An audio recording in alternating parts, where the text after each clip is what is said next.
All right. Ooh, it's debate time. So let's get into this story. So apparently, Billboard decided to take a trip down memory lane. And by memory lane, they decided to travel 20 years back, where they want to look at the year 2005, where Gwen Stefani's Hollaback Girl was the song of the year that everybody was, well, I guess the song at the time, because she technically wasn't the song of the year. That's going to go to Mariah Carey, but we'll talk to that about that in a second. So people are, so in regards to the whole situation where they was talking about Hollaback, 2005's top female song, she beat out songs such as Mary J. Blige's Be Without You, which she did perform on her recent tour that I worked. Mary sounded good, by the way, and looked good. Mariah Carey's We Belong Together and Madonna's Hung Up.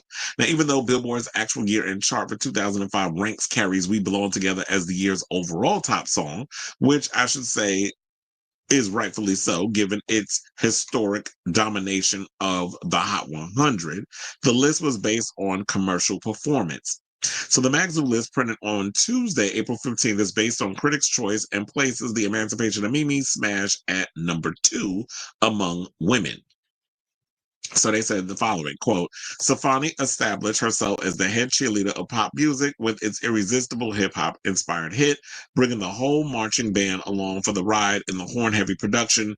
Well, that's Pharrell's production, by the way, complete with bleachers stomping backbeat and the high school set music video, which finds her as both the drum major and a black beanie bad girl.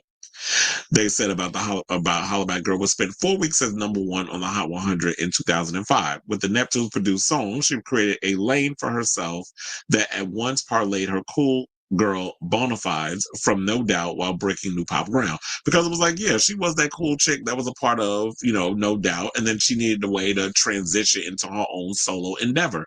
And we love that Love Angel Music Baby album. Like, that was like a lightning in a bottle type moment. Like all the songs on that record. Cool was a hot song. What You Waiting For? Gave Me My Life. And of course, Hollaback Girl. I mean, look, she taught a lot of y'all how to spell bananas. Bananas. So that was what was so iconic about it. And I remember one time back in the day, because this takes me back, and I do remember I was in Splash, and a lot of times during happy hour, and it was like a couple of my friends and stuff was in there bartending. So I used to live going up in there, and my friend Raven Roscoe, who's a drag queen, who's now out in LA, she used to do parties and stuff out there. So that's how, and we still remain friends to this day. But it was like happy hour, and they play like music videos and stuff on the screens. And so of course Hollaback Girl comes on. I knew all the words. And so I would get up there and just recite the whole thing, all drunk and stuff, and everybody was living.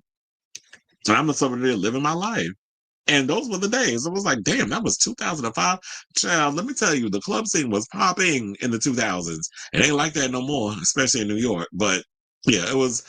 And so, rightfully so, I do think that this is a great song. And she definitely deserves her flowers for that. Now, in regards to her career now, where the music is going, she's a mess, because now the word on the curb is Gwen Stefani trying to put out some old religion church music or Christian music. Now she's trying to get in the whole Christian bag, because before she tried to do the country thing with Bouquet and work with her husband. Y'all didn't give a damn about that music, so y'all chopped her, and I was like, no, next. And now the word on the curb is now she's trying to get in the whole Christian bag because of the little app that she's the Christian prayer app or whatever, and her association with MAGA, and the rumors that she's a Trump supporter because of who she's married to. So Gwen is doing an overall, an overall overhaul of her aesthetic. So she's not that cool chick anymore. So I guess now at this point we can just remember her as was and not who she is today.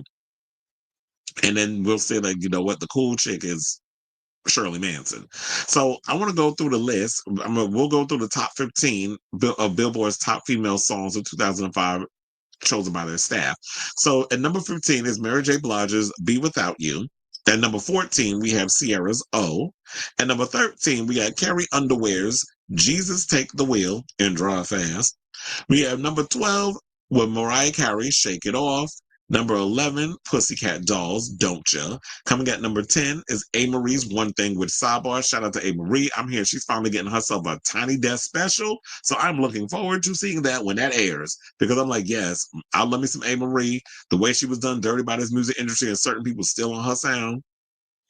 Y'all know who y'all are. And her not being able to parlay that success because Touch, I live for that album. That's like my favorite A. Marie record. I listen to that album often. And the beats and everything on that album just gave me my life. And A. Marie was in her bag at that point. So one thing is definitely iconic, and that's a Rich Harrison production. Whatever happened to Rich Harrison? So at number 9, we have Imogen Heap's Hide and Seek. Number 8, we have Shakira's La Tortura. Number 7, we have Kelly Clarkson Behind These Hazel Eyes. I do love that song. Number 6, we have Missy Elliott and Sierra's Lose Control. At number 5, we have Madonna with Hung Up.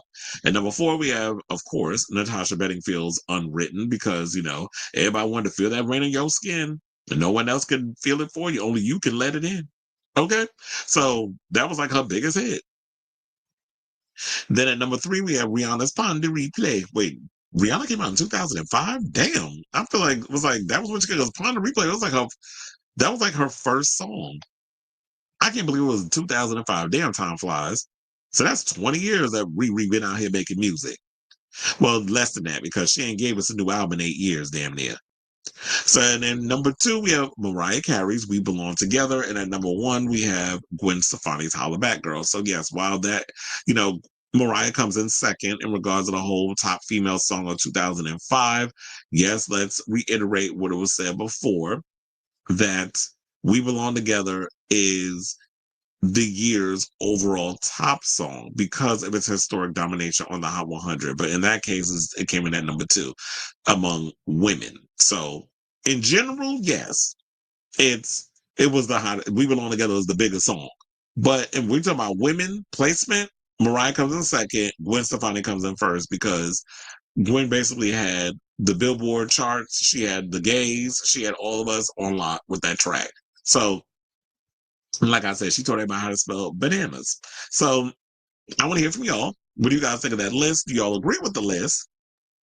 And was y'all out here living y'all best life, the Hollaback Girl, like I was back in 2005, which was 20 years ago? So I definitely want to hear from y'all. Let me know what your thoughts are on this story in the comments down below.